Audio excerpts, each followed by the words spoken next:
Pria yang dipenjara ribuan tahun. Mengetuk pintu rumah kakaknya. Kamu keluar lebih cepat atau kabur dari penjara ya?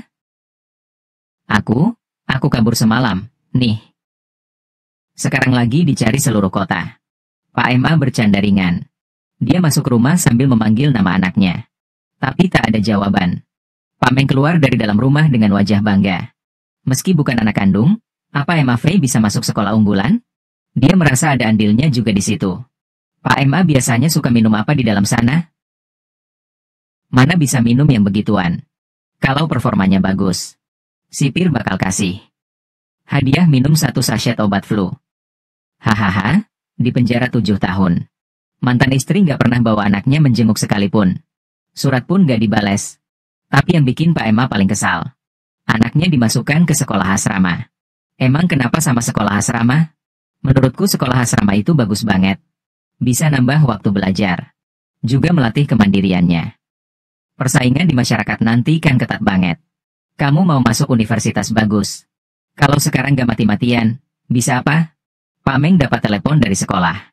MA Fei bikin masalah di sekolah. Mau dipecat dari sekolah. Tapi ada kabar baik juga. Kabar baiknya apa? Biaya sekolah bisa balik full. Cuma gara-gara baca novel pas malam. MA Fei jadi sasaran semua orang. Tapi dia malah santai aja. Dengan gaya nggak peduli. Toh jadi yang terakhir udah biasa buat dia. Lihat MA Fei cuek begitu. Sekolah akhirnya mutusin.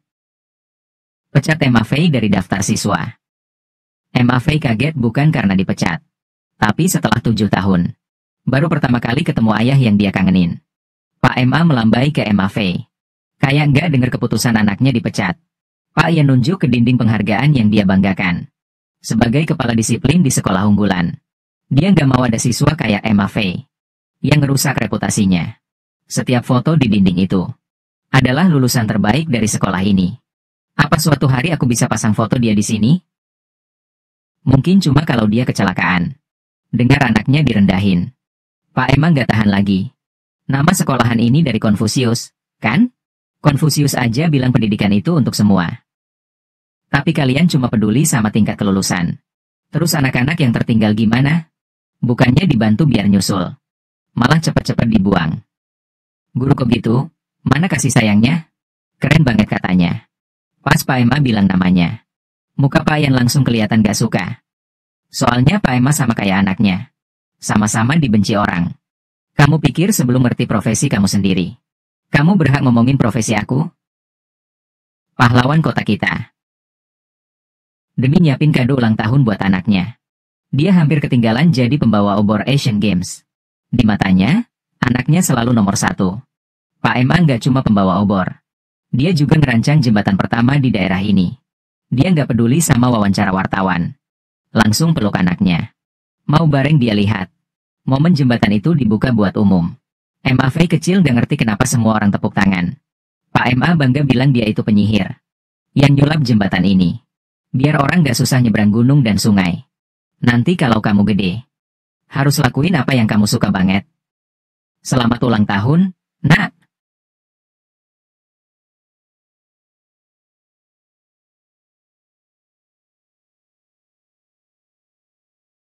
Ayah, hari ini cuacanya bagus.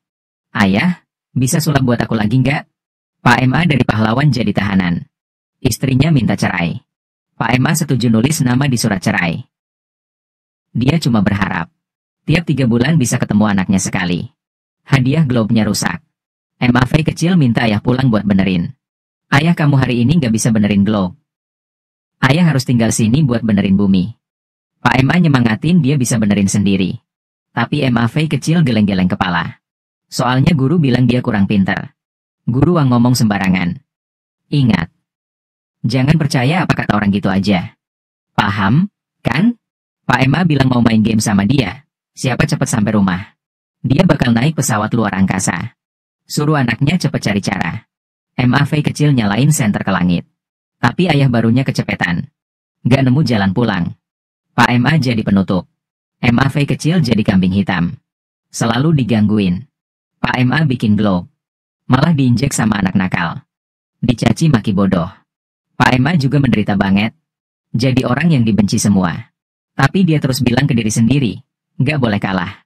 Harus jadi contoh buat anaknya.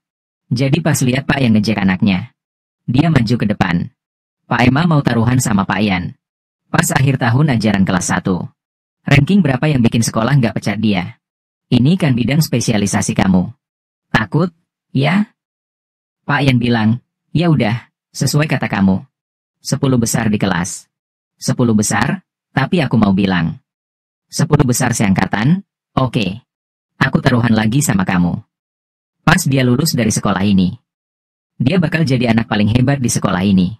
Pak Emma yakin banget anaknya yang terbaik. Suatu hari nanti, foto anaknya bakal nongol di dinding Pak Ian. Meski Pak Ian gak percaya, tapi Pak Emma emang orang tua paling beda yang pernah dia lihat. Ibu juga ngerasa anaknya gak mungkin. Dia selalu bilang demi kebaikan dia. Terus malah ngejek dia. Nyakitin dia, Pak Emma gak suka. Gak ada alasan lebih serem daripada ini demi kebaikan dia. Kalau demi kebaikan kamu sendiri, kenapa gak ngaca tiap hari? Terus marah-marah ke diri sendiri 2 jam? Pabrik lagi ada masalah bisnis. Pak Meng buru-buru balik. Istrinya yang jadi penanggung jawab. Jadi anaknya diserahin ke Pak Emma dulu. 7 tahun, utuh 7 tahun. MAV kena cemoohan dan digangguin. Meski masuk sekolah unggulan provinsi, tapi di hati dia masih ngerasa minder. Rasa minder ini datang dari kurangnya kasih sayang ayah. MAV mukul-mukul ayahnya.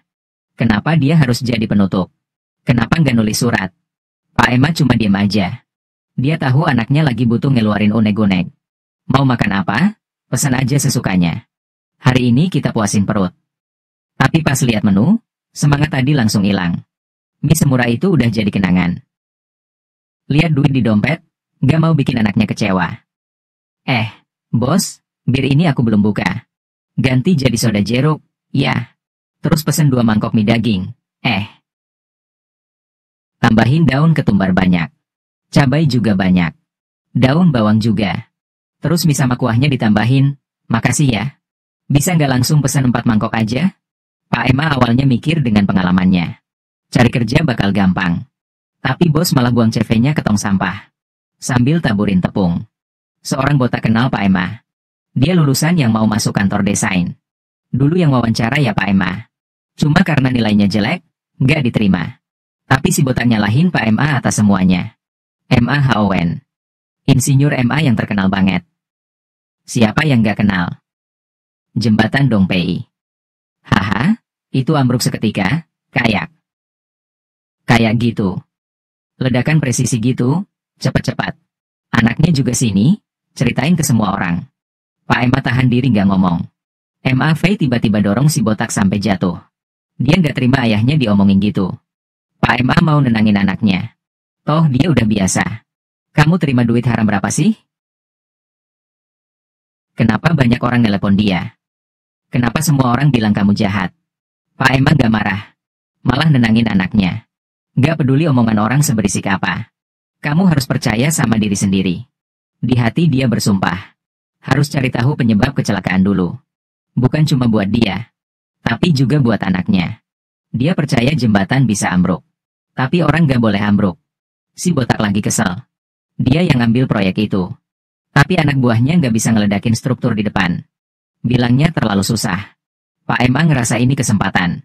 Orang itu kerja di titik A. Mau cari titik B di garis yang sama. Pasang dinamit di situ. Benar, kan? Gampang banget kayak satu-satu.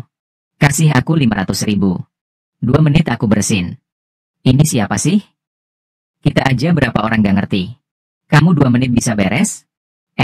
Kalau kamu beneran bisa, aku kasih 800.000. Dia naik tangga tali. Minta pipa air. Pakai 1 pipa, gampang nemu titik rata. Nentuin posisi peledakan. Si botak gak bisa ngeles. Ngasih 800.000.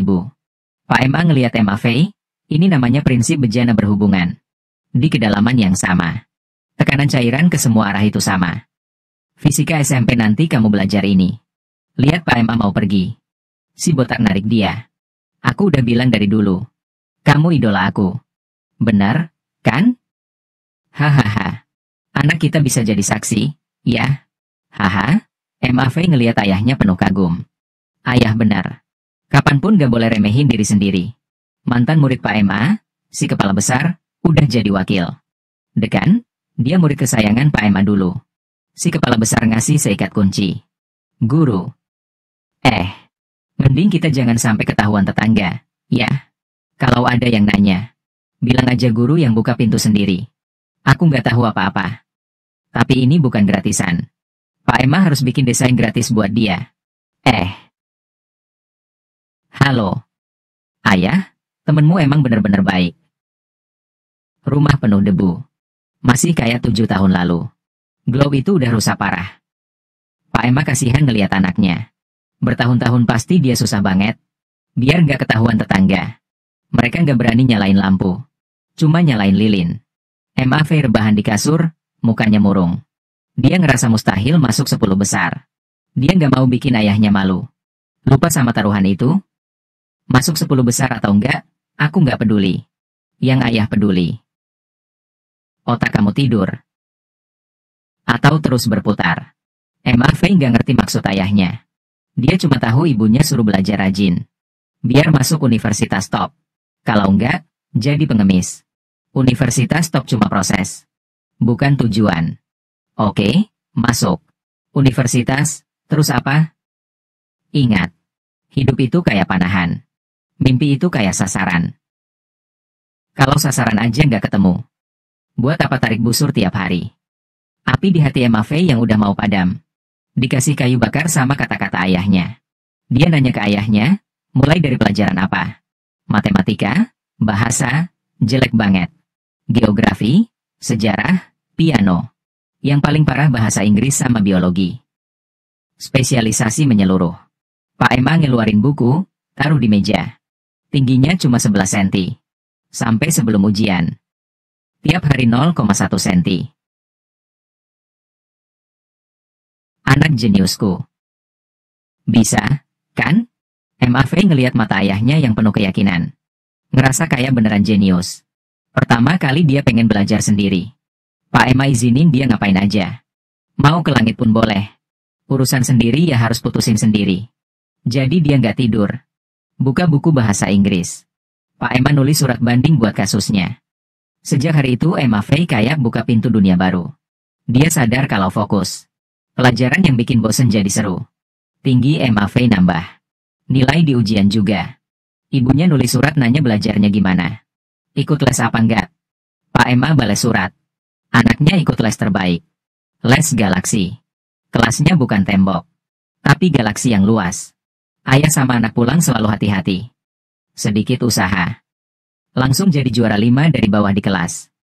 Belajar gini terus, bisa jadi pinter beneran. Emma Faye awalnya ngerasa nggak bagus. Tapi disemangatin ayahnya. Jadi ngerasa beneran jenius. Terus minta beli komputer. Pak Emma baru buka pintu. Emma Howen, aku bilang ya. Emma Faye bukan bahan percobaan kamu. Dia emang udah lambat. Kamu malah maksa masukin ide kamu. Ke dia, buat apa coba? Ibunya nangis kejar maksa Pak Emma gila. Bikin anak yang baik jadi begini. Pak Emma nggak bisa janji. Mantan istrinya nggak percaya omongan dia. Kesel sampai banting pintu pergi. Anaknya juga ikut. Dicap sama kayak Pak Emma. Seumur hidup ditakdirkan gagal. Lihat tabungan cuma 1 digit. Pak Emma nangis di malam gelap. Jual darah di pasar gelap buat duit. Jam tangan malah dirampok. Sama dipukulin. Desain yang dia bikin gratisan. Si kepala besar nggak pernah bilang bayaran. Tapi demi anaknya. Dia tahan aja. Pas lihat komputer baru. Emma Faye seneng banget sampai mau loncat. Ayah keren banget.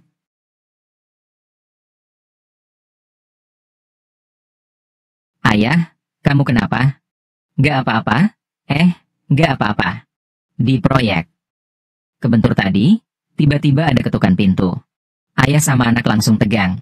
Buah Gao, wali kelas Emma Faye. Dia ngerasa Emma Faye punya potensi. Pernah nolak keputusan Pak Ian buat pecat Emma Faye.